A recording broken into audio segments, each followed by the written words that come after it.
Assalamualaikum, jumpa lagi di AKTV ya cuy. Oke cuy, di kesempatan kali ini kita gaskan lagi lanjutan dari cerita kekuatan sang raja. Sebelum itu, terima kasih banyak atas traktiran kopi yang kalian berikan kepada Mimin. Semoga kalian diberikan kemudahan dan kesuksesan dimanapun kalian berada. Tolong share juga videonya ke semua sosmed kalian, agar makin rame dan lebih bersemangat lagi bahas cerita menarik. Oke lah, nggak usah banyak basa-basi. Mending langsung kita gaskan cuy. Di cerita sebelumnya, kita diperlihatkan saat di mana Shadow terkena mana backlash yang seketika membuat dirinya tewas di tempat sebelum Kim Tae-hyun berhasil mendapatkan informasi tentang Maliknan.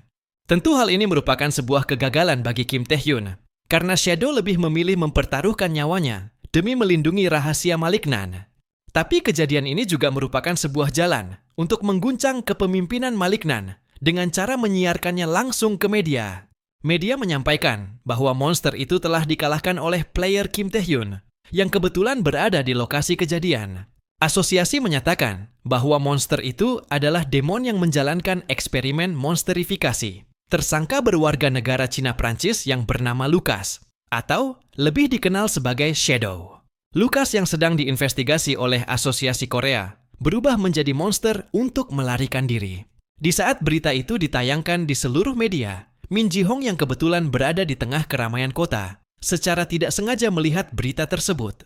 Sekilas Min Ji-hong mengingat saat pertama kali dia bertemu dengan Shadow dan berhasil menjadikannya sebagai bawahan yang setia. Bahkan Shadow juga mengatakan ingin melihat dunia yang akan diciptakan oleh Min Ji-hong dan dirinya akan tetap ikut meski ke neraka sekalipun. Setelah mengingat saat itu dan mengetahui bahwa Shadow telah tewas, ia pun pergi tanpa mengatakan apapun. Lalu keadaan kembali berpindah ke Asosiasi Korea. Di sana Kim Tae-hyun meminta maaf kepada ketua karena dirinya tidak dapat menghentikan Shadow. Tapi ketua tidak masalah dengan hal ini, karena jika tidak ada Kim Tae-hyun asosiasi, pasti akan dalam bahaya. Dan berkat Kim Tae-hyun juga mereka bisa menghentikan bencana.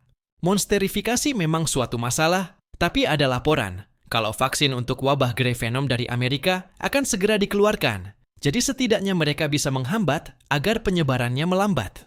Di sisi lain, Kim Tae-hyun berpikir, akan bagus jika bisa diselesaikan semudah itu. Bahkan dengan tumbangnya Shadow, Min Ji-hong masih bersembunyi, sama halnya dengan si Kasim. Di saat bersamaan, Wakil Ketua Go mendapat sebuah panggilan dari player asal Nigeria, yang mana panggilan itu ditujukan untuk Kim Tae-hyun. Lantaran penasaran dia pun langsung menerimanya untuk mengetahui apa yang diinginkan oleh player itu. Singkatnya, player asal Nigeria yang bernama Asisat Ebi ini meminta bertemu dengan cara mengundang langsung Kim Tae-hyun untuk datang ke tempatnya.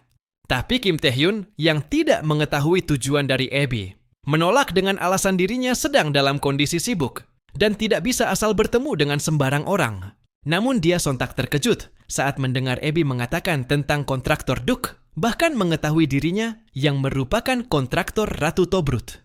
Tanpa menunggu jawaban Kim Tae-hyun, dia langsung meminta Kim Tae-hyun untuk datang ke alamat yang akan ia kirim. Sedangkan Kim Tae-hyun masih kepikiran dari mana Ebi mengetahui tentang kontraktor, apakah itu dari Min Ji-hong atau dari si Kasim, karena tidak mungkin mereka mendekatinya dengan cara seperti ini. Lalu keesokan harinya, Kim Tae-hyun telah sampai di Nigeria dan sedang menuju ke tempat Ebi dengan menaiki sebuah kendaraan umum. Menurut sang supir, negara mereka saat ini sedang dilanda kekacauan akibat wabah Grey Venom. Bahkan di setiap sudut kota, ada banyak orang yang tidak bisa mendapatkan perawatan. Sepanjang perjalanan ia dapat melihat dengan matanya sendiri. Ada banyak sekali orang yang menderita gara-gara Maliknan. Tidak seperti Korea yang bisa menangani masalah wabah dengan baik. Beberapa saat kemudian, ia akhirnya tiba di alamat yang Ebi berikan. Tapi tempat itu tidak seperti rumah, melainkan lebih mirip sebuah pabrik. Lalu ia pun memutuskan untuk masuk, dan di dalam ternyata sudah ada Ebi yang sejak tadi menunggu kedatangannya. Dan ini merupakan kali pertama mereka bertemu secara langsung. Sebelum membicarakan apa tujuannya, ia meminta maaf karena membuat Kim Tae-hyun datang jauh ke sana, lantaran ia tidak bisa berpergian ke Korea dengan situasi negaranya yang seperti ini. Dan lagi ia juga tidak bisa terang-terangan membicarakan tujuannya di telepon. Lalu Kim Tae-hyun meminta langsung ke intinya. Sebagai seorang wanita, dia mencoba bersikap santai, menanggapi permintaan Kim Tae-hyun yang terlihat terburu-buru. Tetapi dia tidak pandang bulu. Meskipun Abby wanita, dirinya tidak akan segan membuat Abby bicara dengan cara apapun. Mendengar perkataan yang seolah mengancamnya dengan serius, Abby pun memutuskan untuk mengatakan tujuannya. Sembari menggunakan aura yang cukup intens, Abby menawarkan sebuah aliansi di antara mereka. Sebagai sesama kontraktor dengan takdir yang sama. Tentu ia tidak menduga akan hal ini, tapi ia tidak langsung menerima karena penasaran mengapa Abby ingin beraliansi. Menurut Abby, mereka berdua menginginkan hal yang sama. Tidak seperti penjahat yang melakukan kontrak untuk mencapai kekuatan yang lebih besar. Ia tidak membuat kontrak karena keinginan sendiri. Jadi ia ingin menggunakan kekuatannya bukan untuk Duke, tapi untuk manusia, dan ingin menjadi pahlawan sama seperti Kim Tae-hyun. Namun belum selesai Abby menjelaskan alasannya. Kim Tae-hyun tanpa segan langsung menolak tawaran aliansi itu, sehingga membuat Abby sempat tidak paham. Di sisi lain, dia berpikir, ini memang tawaran yang menarik, tapi ada terlalu banyak resiko untuk menerimanya. Untuk sekarang ia cukup tahu bahwa Abby tidak berniat memusuhinya. Di samping itu, Abby yang tidak terima karena ditolak tanpa alasan yang jelas, secara tidak sengaja, tiba-tiba menggunakan kekuatan domain miliknya. Tentu hal ini membuat dia langsung menaruh prasangka yang buruk, serta penuh dengan kecurigaan terhadap Abby. Keadaan ini juga membuat Abby menjadi salah tingkah, sampai membuatnya kesulitan untuk memberikan penjelasan. Kemudian, dia mencoba tenang dan menerima keputusan Kim Tae-hyun, dan menyarankan untuk menguji kekuatannya, untuk melihat apakah dirinya layak menjadi seorang sekutu. Alih-alih setuju dengan sarannya itu, dia justru merasa Abby tidak memiliki niatan untuk beraliansi, tapi lebih ke membutuhkan dan harus melakukannya. Tebakan itu pun sempat disangkal. Tapi tingkah dan gaya bicara Abby seolah mengatakan bahwa itu memang benar. Tidak ingin ambil pusing dan memicu perdebatan di antara mereka, Kim Tae-hyun akhirnya setuju dan memutuskan untuk menguji kekuatan Abby. Kemudian, Kim Tae-hyun langsung menggunakan skill apokalip, yang tentu membuat dia terpukau karena bisa melihat skill itu secara langsung. Namun dia sontak memasang tatapan seakan kecewa, lantaran apa yang ia lihat ternyata tidak seperti yang dirumorkan. Dan secara tidak terduga, Abby juga ternyata bisa menggunakan skill apokalip yang sama. Bahkan lebih tidak terduganya lagi, skill Abby lebih kuat ketimbang dengan miliknya. Kim Tae-hyun juga tidak menduga, dia bisa bergerak bebas tanpa terkena aura attack-nya. Terlebih lagi Abby memiliki aura yang cukup untuk memberikan sebuah tekanan. Jika dilihat dari bentuk aura kekuatannya, ia sepertinya mengetahui siapa yang membuat kontrak dengan Abby. Sementara di wilayah Duke Orgal, Min Ji-hong memutuskan untuk kembali ke sana setelah mengetahui kabar tentang kematian Shadow. Kedatangannya ke sana tentu kembali memicu kemarahan Orgal karena Min Ji-hong tetap datang dengan tangan kosong, padahal sudah diberi peringatan keras. Min Ji-hong yang saat ini sedang merasakan suasana hati tidak nyaman, lantas menanyakan apakah Orgal lebih suka jika dirinya datang dengan membawa kepala Kim Tae-hyun. Jika seperti itu yang diinginkan, maka buatlah dirinya jadi lebih kuat dengan authority milik Orgal agar dirinya bisa mengalahkan Kim Tae-hyun. Sejenak Orgal mencoba memahami apa yang dimaksud dari perkataan lantang Min Ji-hong. Setelah memahami maksud dan tujuan dari perkataan Min Ji-hong, dia pun sontak tertawa dengan sangat lantang. Ia mengetahui Min Ji-hong begitu menginginkan kekuatan yang lebih besar dari apa yang bisa diimpikan. Ia juga sadar terlalu lama membuatnya berkeliaran di luar. Tapi, jika permintaannya merupakan cara Min Ji-hong untuk menunjukkan bahwa dirinya bisa menangkap Kim Tae-hyun, maka ia tidak memiliki alasan untuk menolak. Tentu saja sebelum memberikannya pada Min Ji-hong, ia perlu menguji kelayakannya untuk menerima kekuatan tersebut. Seperti yang dikatakannya barusan, dia tanpa ragu langsung menerjang. Dan secara bersamaan, Min Ji-hong juga dengan senang hati menerima ujian itu. Sementara itu keadaan kembali pada Kim Tae-hyun. Menurut pemahamannya, ada banyak sekali skill yang terkait dengan apokalip. Tapi pada intinya semua itu hanya King Spirit. Makhluk yang muncul dari King Spirit mampu membuat target terintimidasi. Begitu diperkuat, skill tipe Spirit bahkan bisa membatalkan skill milik target. Sampai saat ini, tidak ada skill Spirit di dunia yang mampu mengalahkan apokalip miliknya. Namun wanita ini tidak hanya menahan skillnya saja, tapi dia juga mengeluarkan spirit miliknya sendiri. Satu-satunya alasan Abby bisa melakukan itu, tentu dengan memiliki authority atas para dragon, yang mendorong spirit mereka hingga tingkat ekstrim. Dan satu-satunya Duke yang memiliki authority tersebut tidak lain adalah Dragon Lord, yang merupakan kontraktor asisat Abby. Di sini Abby terlihat sangat kegirangan, karena berhasil membuat Kim Tae-hyun tidak berdaya, bahkan sampai membuatnya berpikiran bisa mengalahkan Kim Tae-hyun. Sedangkan Kim Tae-hyun berpikir, keadaan ini adalah suatu perasaan yang dirasakan orang lain saat terkena oleh apokalip miliknya. Bahkan untuk melangkah saja rasanya sangat berat. Tapi ia memiliki satu cara yang bisa dicoba untuk bisa lepas dari tekanan apokalip, meskipun baru pertama kali menggunakan kekuatan pada kedua kakinya. Dan dengan memperkuat kedua kakinya, dia akhirnya bisa lepas dari tekanan apokalip milik Abby. Dan hal ini juga tentu membuat Abby seakan terkejut. Jangan pernah berpikir bisa menang, hanya karena memiliki spirit lebih besar, ucap Kim Tae-hyun sembari mempersiapkan serangan dari bagian atas. Tapi serangan kaki yang Kim Tae-hyun berikan terlihat dengan mudahnya ditahan oleh tangan Abby. Namun meski tendangan kuatnya ditahan, dia tidak dapat menahan dorongannya, hingga membuat dia sontak terhempas cukup jauh. Tidak ingin kalah dalam pertarungan ini, Abby kembali memperlihatkan kekuatan dari Authority Dragon Lord untuk memperkuat kedua tangannya. Kim Tae-hyun sempat tidak menyangka. Begitu melihat kemampuan yang digunakan Abby, Dragon Scales, authority milik Abby, bisa memperkuat tubuhnya, serta membuat dia menjadi tahan banting. Tapi karena Abby sendiri yang meminta untuk diuji, dirinya tidak akan menahan diri untuk melawannya. Setelah mengatakan itu, dia dalam sekejap sudah berada tepat di hadapan Abby. Sedangkan Abby yang masih melongo, sampai tidak sadar dengan serangan yang sudah siap mendarat.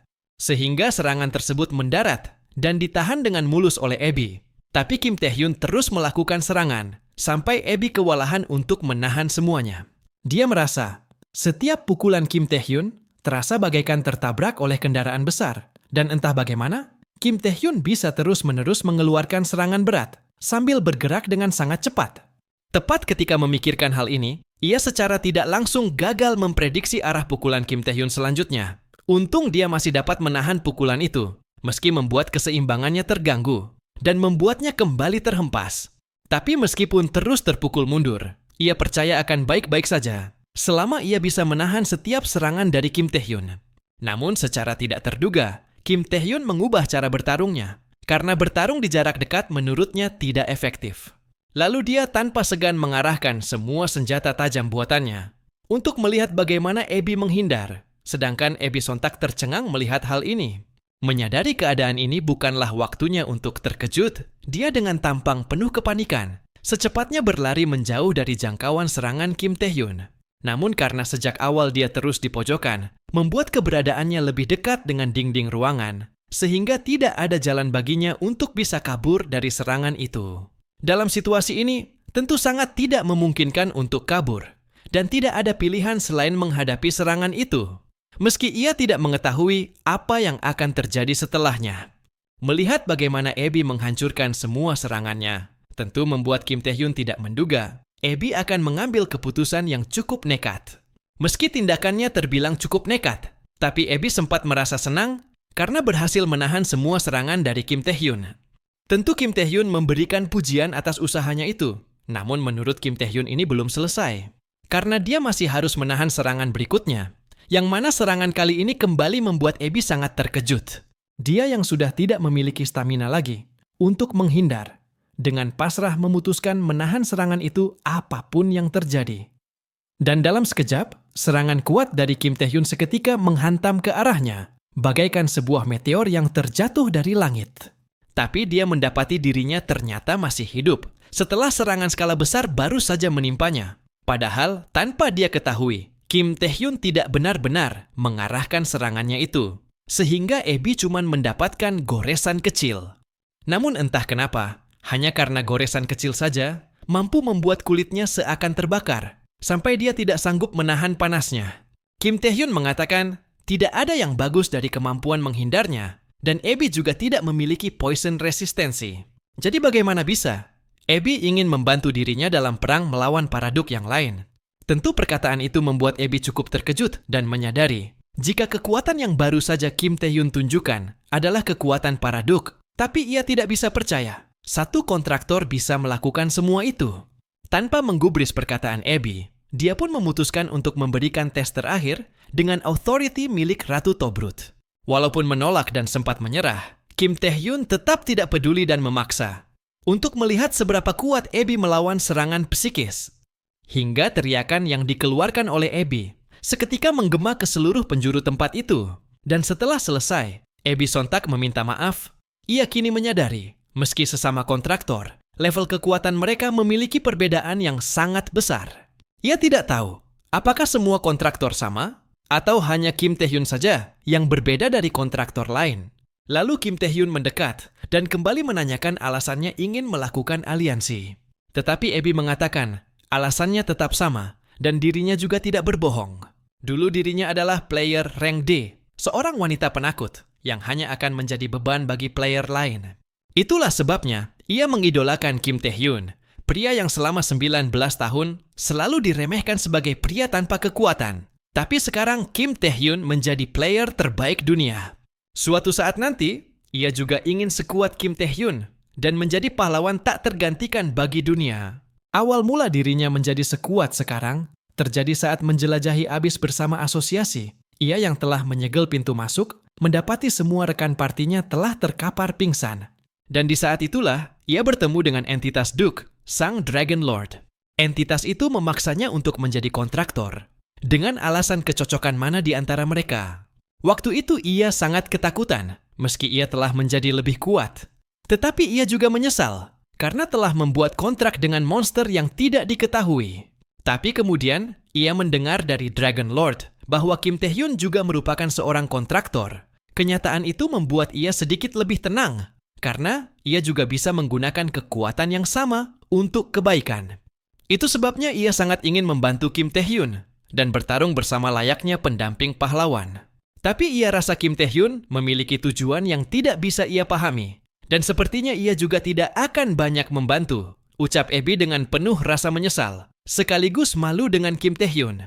Namun, Kim Tae-hyun yang memahami niat baiknya itu, langsung menerima permintaan aliansinya, sehingga membuat dia seakan tidak percaya dengan hal ini. Bagi Kim Tae-hyun, kuat atau tidaknya seseorang baginya bukan masalah. Yang terpenting adalah alasan yang Abby miliki. Menggunakan kekuatan Duke untuk kebaikan, alasan itu memiliki skor tinggi dalam moralnya. Kemudian, dia mengulurkan tangan, sebagai tanda terjalinnya aliansi mereka, dan sebagai tanda kepercayaannya terhadap niat baik Abby. Padahal di sisi lain, ia telah mengintip ingatan Abby dengan serangan psikis, dan terbukti Abby memang tidak memiliki niat buruk. Walaupun pada akhirnya, ia harus melawan Dragon Lord, tapi tidak ada salahnya memiliki kontraktornya sebagai rekan. Dan lagi ia juga sangat membutuhkan aliansi. Nantikan bagaimana kelanjutan ceritanya hanya di AKTV. Semoga terhibur dan sampai jumpa di lain waktu.